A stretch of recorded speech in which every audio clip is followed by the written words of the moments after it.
Hello, everybody, and welcome to another edition of Serving It Up. Big show today because we had Lynn with us. He's in the middle of nowhere. We're going to battle the internet connection. He's in a turkey shoot. And Kyle Gibson is back with us. Background, Kyle Gibson is getting back to Major League Baseball, back with the Orioles, and he's going through the process. Hello, gentlemen. How's everybody doing? Jim, good to see you. Lance, good to see you. Thanks, you guys, for having me back. I know it's been a little bit of a hiatus, so I appreciate you letting me join back in here after the crazy couple weeks. Lance, hello. Hey, good to see you, man. You're doing your thing, man. That's good, man. Let's start with Kyle because you're in Aberdeen, Maryland. Is that correct? So right now I'm in Baltimore. Been bouncing around a little bit here. Had my second start in Omaha went well, and then my third start was supposed to be in Omaha, but they had tornadoes and hail moving through on that Sunday. So I said, we need to get you to Aberdeen and get a start in. So I go to Aberdeen. That was Sunday. He well the first three innings went really well, and then had a little bit of a sore back creep in the fourth and fifth. So just been the last few days getting that worked out and now figuring out kind of where I'm going. But I'm in Baltimore right now, figuring out where the next steps should be. How far away are you from getting with the Orioles, do you think? I think in an ideal world, it would be this next start or one more. I threw 80 pitches in 5 innings the other day. Actually had a long 30-pitch inning to kind of have that feel as well. So, I mean, I think if the back cooperates, I could be next start ready. And, if they want to see one more just to see how that back responds, then I'll do one more and I'll get ready.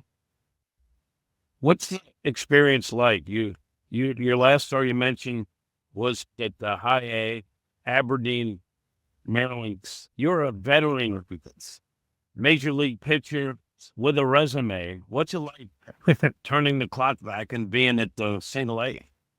Yeah, so I went from AAA to High A, and when the trainer told me where I was going, he goes, well, I know you were demoted out of camp for the first time in a while, but you're also getting demoted to High A here real quick. So just a couple demotions in the first couple weeks of 2025 to start off, but no, it was good, man. Baltimore, they do a really good job of developing their young players as being professionals, and being around that group in High A, they're asking good questions. It was a lot of fun to be around. So if I make another start there, I'll be excited to see those guys again and just kind of watch how they go about their process, because they have a really good organizational process that seems to be doing pretty well for their young guys. What did you get them for dinner? So let's see. Omaha was definitely a better option for dinners. My last start was on Easter, so not exactly the day of the year where everything's open for business, but we did have a coffee truck that morning. You guys have probably seen lots of coffee walking around the locker room. So we had a coffee truck pull up to the stadium for an Easter coffee. And then the only place that was open was the caterer they used. So I got about 30 different 30 pizzas. Everybody could kind of take their pizza, and then cheesecake and chocolate cake for a little dessert. So it was going. And then we were in Omaha. We did a taco truck after the game. Coffee truck pregame, taco truck after the game. It was Tuesday, so you got to go with the theme, Taco Tuesday to finish the day. Lance, when you're a major league pitcher, you've been on rehabs before, I assume, and all of a sudden you're in a smaller jurisdiction. First, you're going to dig deep into your wallet, because that's part of the tradition. But what's it like for a guy with major league experience going back? Lance? Yeah, you got me? Sorry, yeah, no, are you talking going back to the minor leagues? Yeah, I'm miserable. Rehab starts are awful. You don't know the kids. Like, I know Kyle's a very game plan oriented pitcher, and we all have our processes of looking at hitters and stuff like that. So you're pretty much out there just like, this working on this, what I'm trying to get done, and you're not in control over anything else because you don't know the hitters. probably never thrown to the catcher. It's so being in the minor leagues. It's fun to go down and like be with the guys and teach them things and talk to them. But the actual playing part, it's like I just need to get out of here healthy so I can get back up to the big leagues. What's the most you ever spent when you were down in the minors, you making sure that the rest of the minor leaguers ate okay? You try to get them as much food as you can. How much do you spend? I want to know. I want You numbers. just got me. He's got so much lag, Jim. He's got a lot of lag. So much lag. My last start when I was in not in Texas, I was in, where did we go last year? I was in Des Moines, Iowa. So I would say it was $25 just for breakfast, and then another like $3,000 for dinner. After post game, it was a Sunday, so that's kind of your going rate. About $2,500 a meal. That's nothing for you guys. For me, that's a year's salary.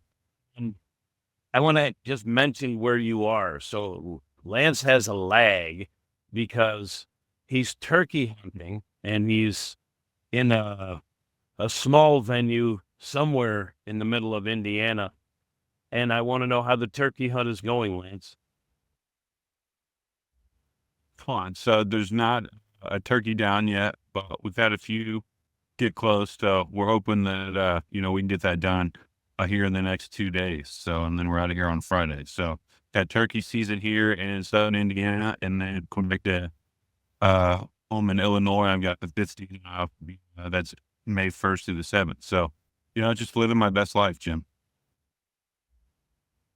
Help me understand a turkey hunt. So you're with a bunch of guys in a blind of some sort, and you have a decoy, and you're waiting for the dumb turkey that doesn't know it's a decoy. Is that about right? How does that work?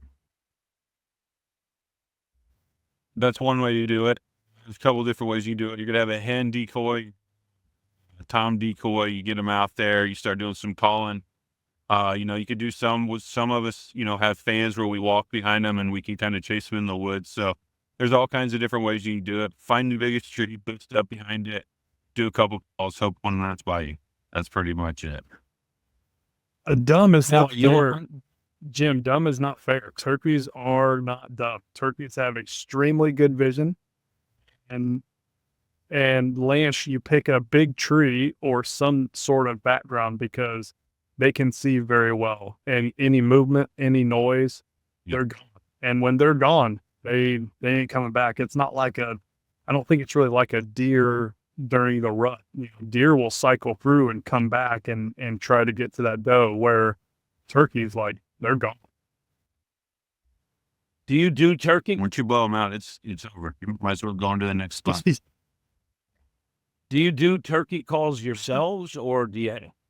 If you guys can do a turkey call, I want to hear it. I want to hear Lance's turkey call. He's got to have. What do you have? Well, what are you guys using? Do you use the one in your mouth, or what do you got? I don't have. I've got a little bit. I've got mouth, and I got the old box call. You can never go wrong with that. Let me hear the box call. You want the box? Come on, then I've got. I don't have it. I don't have it in the truck right now. Nope, that's not. Jim, he's not telling us the truth. He has a call. It's our guarantee. No, it's all the. I do not have a call with me right now. No. It's all Can you do one without any? It's a decoy. Kyle, can you do one without any sort of?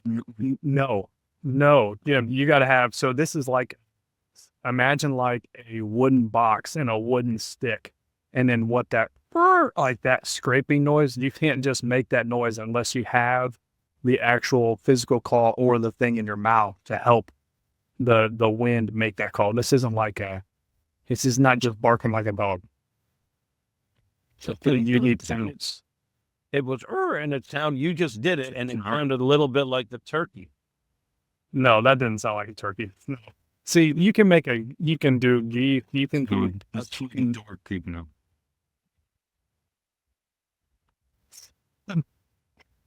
Well, that's not wrong either. That probably was a door creeping up on the video, so that was good. That was quick, Lance. Gosh, it's good to hear your voice again. Wow, that was quick. It's nice to have you both. It missed me quick. You missed quick.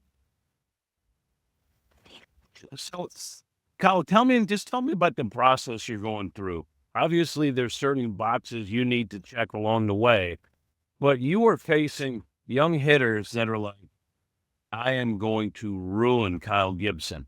So while you're thinking, like, okay, I'm working on this specific pitch. I'm not going to go with my full arsenal to try to get this guy. I have to check this box. You got a young guy thinking, I am going to try to ruin the comeback of a major leaguer. I mean, it seems like a difficult scenario. So I don't necessarily. Maybe they do have that mindset stepping up to the plate. I don't know. Well, I will say this. I've been pretty fortunate. They had 2 starts in AAA, one against Gwinnett. The first one had a couple of big leaguers in it. So that was good to be able to actually have a plan against some guys that I knew. Other than that, I am using full arsenal. Jim, I'm trying to go out there, and the first pitch to the bat for me against somebody that I don't know is probably the most confusing or difficult, because you really have no barometer of even where they like the ball in the zone. So you're trying to just get ahead with a strike, and then you're just reading their at bat. And it kind of takes me back to the most basic form of pitching. Since I don't know anything, I know my strengths really well. I'm going to find a pitch to get ahead with, and then from there, I'm pitching to what the hitter tells me to throw. And it's something that Lance and I have talked a lot about when he's on the mound, because when he uses his 3 fastballs, he is looking at how the hitter is swinging, how the hitter is taking, where they're looking, and that's why he used the 3 fastballs so much. For me, it's like, okay, I have the 3 off-speed pitches, and I have, the 3 fastballs, but my fastball didn't have the same life. So I'm figuring out, okay, how can I use my fastball to get ahead? And then from there, which off-speed pitch is the hitter telling me to throw? So it's been pretty good to be able to do that. And then in Omaha, Mark Canna, and I think there was another guy in the lineup that I can't remember. He was in the lineup as well. So another guy with a lot of at-bats against him. So I was able to kind of use that and work with that. Now, this last outing in High A, I think there was Ortega was in there from the Mets, but that was the only guy that I paid. And there was one kid that definitely got his A swing off on a 2-0 heater down the middle. He did it far, and he did apparently a little bird wing flat, maybe like a turkey flat going around second. So he had a little bit of fun and took a nice swing off of it. But, for me, it's more about, okay, I need to be getting ahead, because then that's obviously a recipe for success. And then once I get ahead, how am I using the rest of my stuff as I would in a normal game, just looking at the hitter and letting him tell me what to do. So you're telling me that you're there on a process, understanding that you are trying to use your full arsenal, and the kid takes you deep and then pimps it? Oh, well, he didn't at home plate. I didn't even see it, quite honestly, because if you watch, I think it was the Mets High A team. Maybe this is the one you're going to show on, serving it up today, but the Mets High A team, the Brooklyn Mets, they posted it.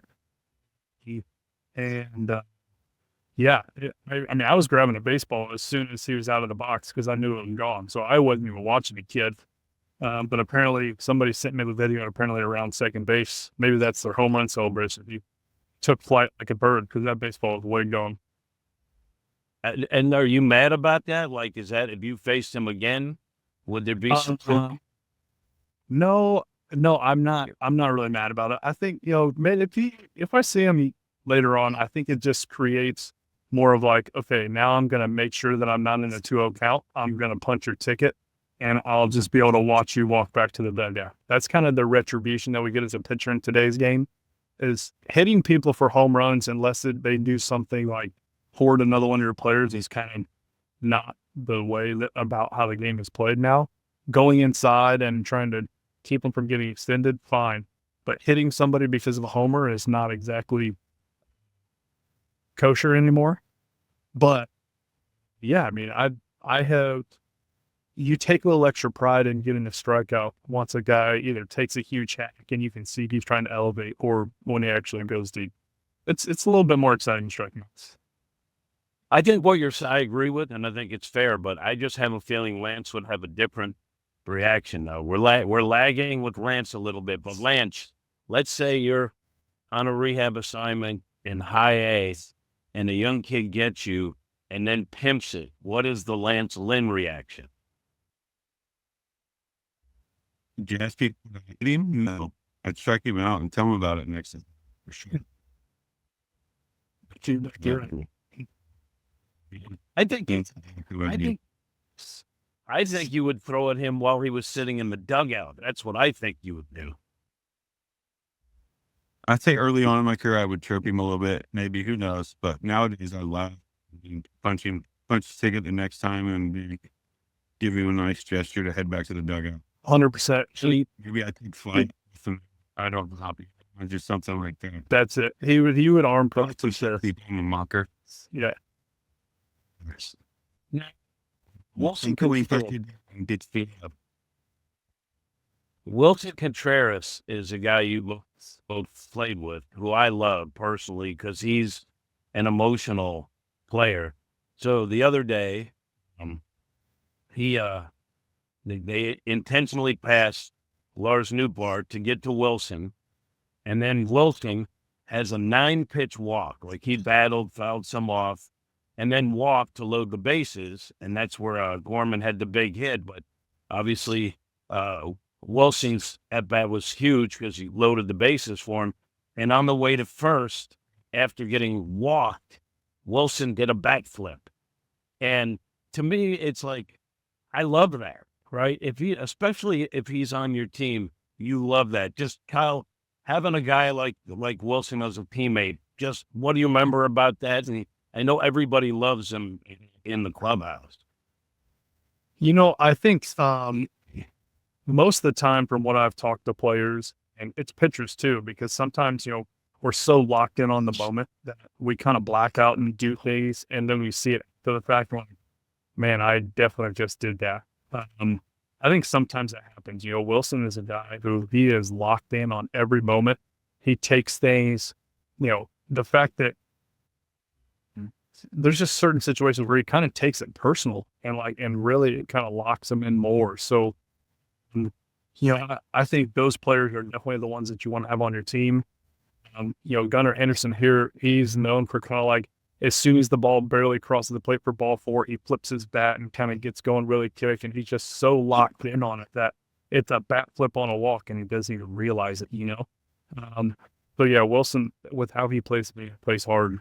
Those are definitely the players you want on your team. And then you see him on the other side, you're like, man, that guy really does bat flip a walk. But then when you get to be on his team, you're like, oh, yeah, that makes sense. Okay, so Lance, just for the context, and again, I love Wilson Contreras. I think if the Cardinals get back on track, they're going to need his energy. But this was not just ball 4, flip the bat. This was on his way to first, flipping it back over his head, and then sort of like making this gesture. It kind of fired up everybody. But as an opposing pitcher, I'll bet you probably don't love that.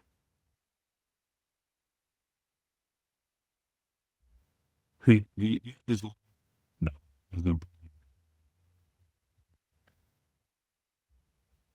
But Wilson, who Wilson is, and that's the way he plays. Like, that, like guys like that, you're going to get something from him and make it fun mode. So, because as a teammate, he cares. He's passionate. I don't know. When I was early on in my career, I would yell, and they would tell you to later in your career, you yell, or you're a bulldog, or a warrior, and act like an asshole, and everyone thinks you're a warrior. And then early in your career, you're having bad attitude. You're absolutely right. Who's the biggest showboat you've ever encountered in your major league career, Lance?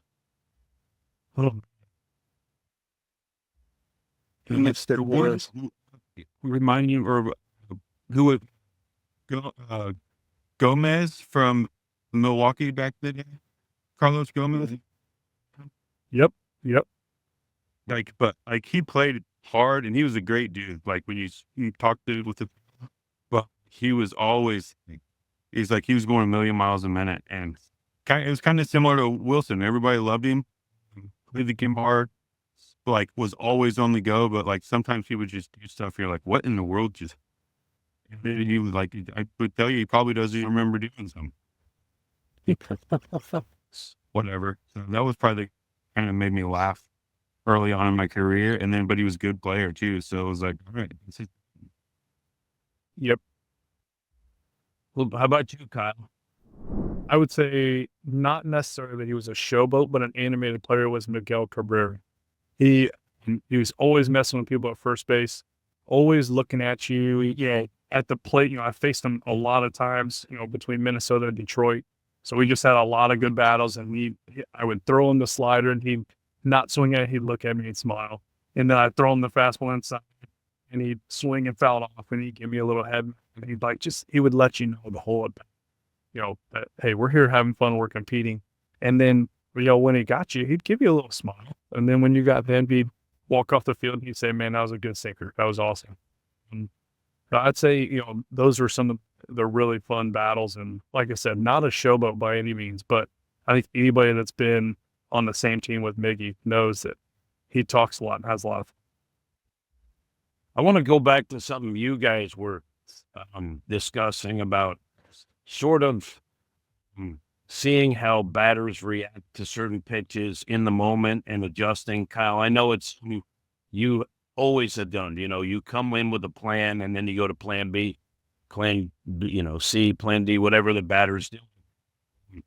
But they were saying Joel Pozo, the Cardinals young catcher that they brought up, does a lot of that. And even though he's, this is his second go round in the big league, so he's got some experience, but they were talking about him doing that right from the get-go when he came back up with the Cardinals. And I'm just wondering, how important is that? If you have a game plan, you worked on it with the pitching coach, and you're trying to establish it, but how much does it factor in, okay, now we have to fine-tune it based on the reaction we're getting from the hitter?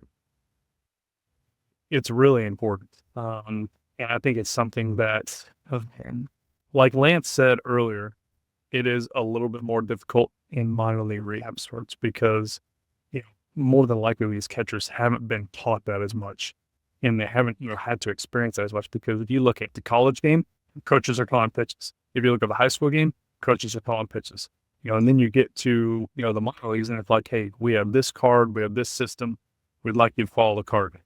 So then it's a lot less reactionary in game calling than it is, okay, here's what we need to do, stick to it. So I think if you have a young catcher, especially, that is able to learn that and do it, for pitchers like myself, it can be very helpful. There's nothing more exciting for me when it comes to that pitcher-catcher relationship in game than when I get to a hitter in the fourth inning and the catcher drops down a first pitch curveball when we haven't done it all day. And I'm like, yeah, that's exactly what I'm thinking, because I do like to be creative out there. I do like to mix it up and kind of, keep hitters guessing. So when your catcher is able to do that along with you, man, it makes a world of difference. So you set what pitch you're going to throw. And there's a difference, I guess, when Yadier Molina's behind the plate. Sometimes you acquiesce. Sometimes a young catcher will, like you said, have exactly the right idea. But how does that work? Because I remember asking Waino about that. What if, Yadi calls a pitch you don't agree with? If he's like, you're the pitcher and, it's your game, you have to do what you think's best. So how do you handle something like that? Yeah, at first, with 6 pitches, I always try to make sure the catcher understands, even in these minor league games, I don't mind shaking. So don't get discouraged if you can't, in your mind, find the right pitch, right? So that's no problem. Kurt Suzuki, early in my career, as I was, getting a little bit of experience in the big leagues, 14, 15, 16, a couple times to start the game, he would let me shake off, go through my process and do it. If it started not working, he would take a mound visit back when you didn't have a number of mound visits, and he'd say, okay, I understand what you're trying to do, but I need you to hang with me here because your process is off a little bit. So let's try this. Let's stick with this. And he kind of took the reins back a little bit, maybe you might say. He would give me the freedom, and then he'd kind of bring me back in. I need you to follow me here for 2 innings. But that was trust that I built with him. You know, a rapport that I built with him, and I said, okay, you got it here. But I definitely, when I go in my glove now to get on the rubber, I know what pitch I have in my head. So there are times where I change and shift depending on what the catcher calls, because that kind of sparks maybe something like, ooh, I had curveball in mind, but I like change up here, so I'm going to switch it. But at the end of the day, I'm going to get asked about the homers I give up. I'm going to get asked about the big pitches that I throw in the game, not anybody else. And it is on me, and it is on my career. So I understand when catchers don't like to be shaken off, but sometimes I just have to remind them, listen, this is my career too, and I'm the one that's going to have to answer for any decisions that I'm making. Take me through when you're on a minor league rehab assignment and you're thrown in with a catcher. You don't know him. He doesn't know you. Like, what things do you say to him? How do you plan with a guy who's not familiar with your stuff? Yeah. So this past Sunday, with Ethan Anderson was his name. You know, we sat down and I told the advanced guys here, I said, listen, I don't necessarily need to know all of their heat max. I want to see them hitting fastballs, right? So we sat down and we watched every hitter where they hit fastballs and where they got out and where they got hits and where they hit them hard. That tells you a lot about a hitter's swing, where he drives the fastball. So as we watched their swings, I told Ethan, listen, this is what I do well against righties and lefties. This is what I'm working on. So now let's go through these guys and let's see what we need to do. So it's just watching swings, and he said, okay, this is the guy we're going to four seamers away. If it's a lefty, this is the guy we're going to have a four seamers away and across the top. And then we're going to go to this pitch after that. And if this is if one of the guys was a flatter bat path, okay, this is a lefty that we're going to go two seams and cutters down and away. And then we'll throw all of our off speed off of that. There was a couple righties that had a flatter bat path, and I decided, hey, let's do cutters to start. Let's go two seams, both sides to start, and then we'll go to off speed. And he's making notes. I'm making notes. And then, Ethan kind of gets an idea of what my strengths are. But that's kind of where it has to start, is when you don't know exactly the hitter and the catcher doesn't know the pitcher, he's got to know my strengths and what I like to do and what I do well. So it's kind of bringing him through that. And then we can start to game plan. But a lot of these hitters, when you don't know them, and even the big league, if you have a guy that comes up and you don't really have a plan against him yet because nobody's really seen him. All right, what's my strengths? Where's his swing plane? And let's attack that swing plane with my strengths. And then if he tells us something different, we can adjust that game plan. When you're at Aberdeen, in terms of the technology for video and scouting, is there much? Oh yeah. Yep.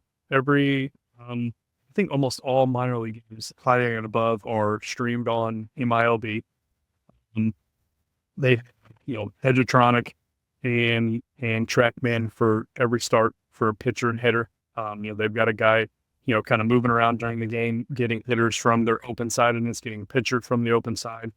I don't know that they have Hawkeye data in Aberdeen, but they definitely had it in AAA where, if you want to see, maybe, certain kinetic chain movement that you can get in the big leagues, they have more access to that. So yeah, I mean, they have just about, every analytical and technological, advantage that you want to have to work on things. Where are you on the analytical part? Like, I know you're an old school guy, but I also know, you use every tool available to you. I'm talking about at the big league level. Some pitchers are like, yeah, I get the scouting report, I look at some of it, but I don't want to overthink it. So where are you on that? I think analytics has a huge part in the game, but if you don't have someone who can take the analytics and put it into a form that can make it useful in the human game being played, then that's a problem, right? Over my career, my scouting reports have way more to do with recency bias, and that's not really a thing that analytics likes to take into account, because to make data in their mind, to make it reliable, it needs to have more data, right? So, most models will probably look at 500 to 1,000 at bats. I want to look at the last 200, the last 150. Hitters make changes just like pitchers. I get into trends just like hitters do. So if I can use the recency bias a little bit to my advantage, then I definitely try to do that. I need to know when a right-handed hitter hasn't put a slider in play for the last 3 weeks. I need to know that. Sure, maybe the 3 weeks before that, he had 4 homers and was driving the ball, but he's made some type of a shift to where now he's not hitting that slider. I need to know that. Now, OPS plus over his last 500 bats might not tell me that it's a good pitch, but, exit velocity, batting average, swing and miss, it might tell me a different story over the last 3 weeks. So, those are things where I think, Baltimore does a really good job, and St. Louis did as well, of bringing the analytics to you. How can we apply this and bring this to the human game that's being played? Because this isn't being played on a computer, it's being played right in front of you there, and you got to be able to use this data and apply it. This process, getting back to the Orioles for you, you're at home, you're not sure if you're going to pitch again, you're a family guy, you decide as a group, all right, we're going to do it. The Orioles give you an offer that's acceptable. And now, because, you didn't have a spring training, you're bouncing around, all over the place trying to, how much does that tax your patience? Because you want to be back pitching in the big leagues, but you has to go through this first. How much of a challenge is that? Yeah, I think the conversations leading up to me signing made the process, it allowed me to have patience, because I kind of knew what I was going to expect, knew what I was in for.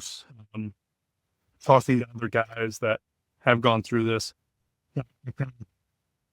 I kind of just had a little bit of a heads up on what it was going to be, and the Orioles have been, really upfront with me with, their goal is to get me, ready, and to get me into the rotation, and, have me feeling good and have me healthy. So let's do everything possible for that. So, I don't think I've lacked patience. I don't think we rushed it. I think it's been, right on the right timing, almost according to plan perfectly until, my back got tight last Sunday. But yeah, I think, it's been a little different. Obviously, spring training games are, for the most part, meaningless, right? Nobody crowns a champion at the end of spring training. You look good and good about having the best record and the worst record, right? So, but I think it's been kind of a cool bonus here, is that I'm getting to go through spring training, but for the 26 players in that locker room, it means something.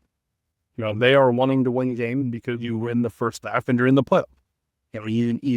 You take care of the business and the games that you have here, because, at the end of the year, that record is reflective of how that team did. So, that's pretty cool to be in the dugout for meaningful games, and be on the mound for meaningful games, and allow that to be a part of my build-up. Whereas, normally you just walk off, and if you gave up 5 runs, you gave up 5, and it'd be shut out of mouth for 5 innings. Everybody's like, okay, we cares.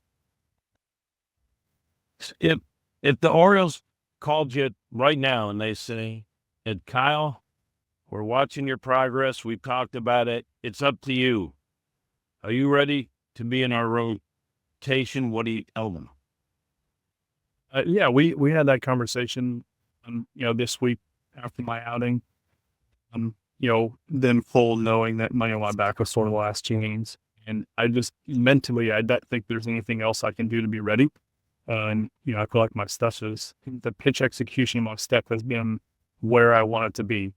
And I don't think that means I'm ahead of schedule or behind schedule, but I think it definitely puts in my head, the confidence that the work that I did before I signed did something. throwing the 40, 50 pitch bullpens, the repeated work on demand allowed me to be able to stay on schedule and to have this build up go like it has. Because that's one thing about spring training is that every now and then your stuff can kind of come in and out. And when you start the year, April 1st, regardless, it's not like we can just get another outing. So I think the extra bullpen work and the extra things that I did in March to stay ready, I think has started in my mind to pay dividends and how my stuff is. I want to ask you a couple of questions about the Cardinals because you're just recently removed for them. I know you're not watching every game, but some of the guys in the bullpen have hit a rough spot. And I think Ali Marmol is having to wear right now because the bullpen has faltered a little bit. But Ryan Fernandez has hit a rough spot. They're trying to fix him. That's a talented guy. I know you had a close-up view of him last season. He's had issues giving up some, key home runs recently, but that could pitch, right? You've seen it. Yeah, baseball is hard, right? But everything that you do at a high level is hard.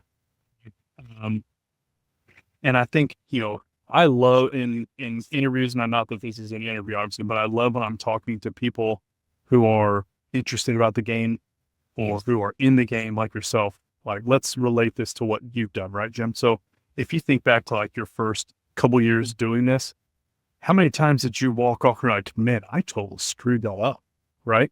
And it's all about this learning process. And then you would go through maybe a 40-game stretch where you would nail every time you're on camera, right? And you feel really good about yourself. And then pitchers and hitters go through the same thing. Ryan had so much success last year in big spots.